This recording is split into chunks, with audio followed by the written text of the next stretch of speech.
For today's video at ayan, magwawalis tayo sa ating com shop kasi mag-o-open na tayo at marami tayong gagawin ngayong araw. At dahil ginaganahan tayo ngayon dahil mayroon na tayong bagong new phone, kaya umpisa na natin ang pagbabalik ni Dran Red M. Yan. Ito, magwawalis tayo dito at marami tayong gagawin ha. Ito, let's go. Panoorin natin. At dito, nagwawalis pa lang ako at may dumating na naman player. Ang gana naman nila. At kaya, ayan, dahil wala tayong taga-video, ipinahawak muna natin kay Kuya Bal. Shoutout sa'yo, Kuya Bal. At ayan, nagmamadali na ako magwalis. Dahil bubuksan na natin ang main server para makapaglaro na sila. Ito, let's go mga dre. At yun, dito bubuksan natin ang main server. At ayan, panoorin nyo. Medyo matatagalan tayo dyan kasi napakabagal mag-open yan. Pero mabilis yan pag na-open na. Bali, may technical problem lang sa may pindutan. Ayan, napakango pa yung upuan sa sila. Ayan, nagdadatingan na sila. Kaya binuksan na natin mga dre. At dito kung mapapansin nyo, ayan, bagong gising lang tayo niyan. Antok-antok pa tayo niyan. Pero mamimili na agad tayo ng Magnolia kasi magbabalik uli na tayo ng paninda. Bibili na tayo yan. Okay na yung main server. Ayan, okay na yan. I-restart ko na lang yan.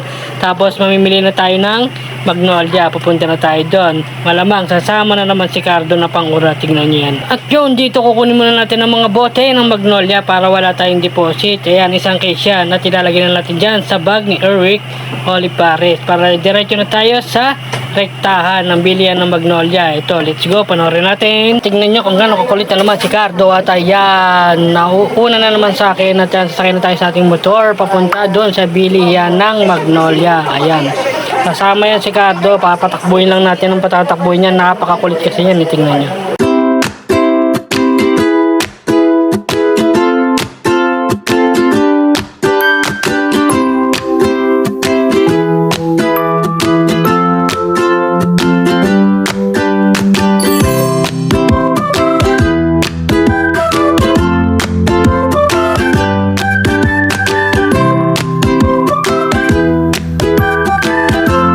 At dito at ayan ang ating Magnolia na isang case at magbabayad na tayo dito kay ate. Ayan, babayaran na natin siya para mapabilis tayo.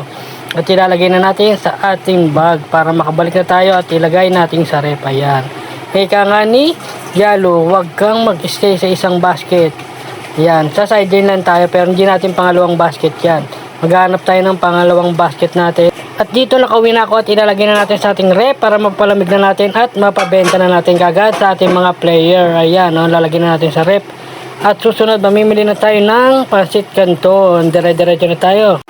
At bago nga pala tayo bumili ng Pansit Canton, ihahatid muna natin si Mrs. kasi papasok na nga pala siya. Nakalimutan ko. Ayan, bago tayo bumili ng Pansit Canton para sa ating paninda. Ayan. Hatid muna natin si Mrs. At yun, nandito na tayo sa may BF. Ayan, stop over sa stoplight. At ayan, malapit na tayo. Dire-diretso na tayo sa work ni Mrs. At ayan, natid na natin siya. Kaya tayo naman, pag atid natin kay Mrs., dire-diretso naman tayo sa palengke para mamali ng Pansit Canton ng ating paninda. Ayan, goodbye kiss muna. Yun, no? Okay, let's go. Mamimili na tayo ng Pansit Canton. Diretso na tayo ng palengke. Ayan, let's go mga dre. At dito, nandito na tayo kay Ate Jane. Yun, shoutout sa'yo. Dito kami lagi namimili ni Mrs. ng kahit anong paninda. At yan, kukuha na tayo ng basket na pula at kukuha na tayo ng Pansit Canton. At dito, magmamadali na tayo kumuha ng Pansit Canton. Yan, kukuha natin lahat ng flavor. Pero lang pala sa plain na flavor. Yan, kasi walang hilig dito ang mga player ko sa plain flavor. Ayan, at magmamadali na tayo. Magbabayad na tayo sa cashier kay Ate Jane kasi papasok pa pala ang babysitter natin sa school. May practice pa rin siya ng majorette. Kaya yan, magmamadali na tayo. Dire-diretso na tayo at uuwi na kagad tayo at i-display na natin yan. Magsasaing pa tayo.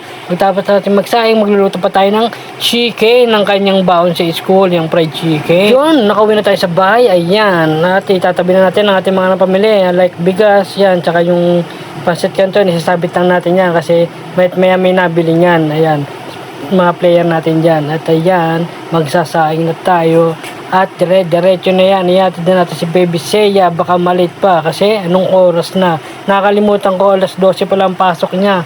Akala ko walang pasok, akala ko practice lang ngayon. Muntik na naman siya malate. Kaya ayan, let's go mga dre. Hanggang dito na lang tayo sa ating for today's video. Please like and share ng ating video. Malapit na natin makamit ang 5K followers. Maraming salamat sa inyo mga dre. Maraming salamat.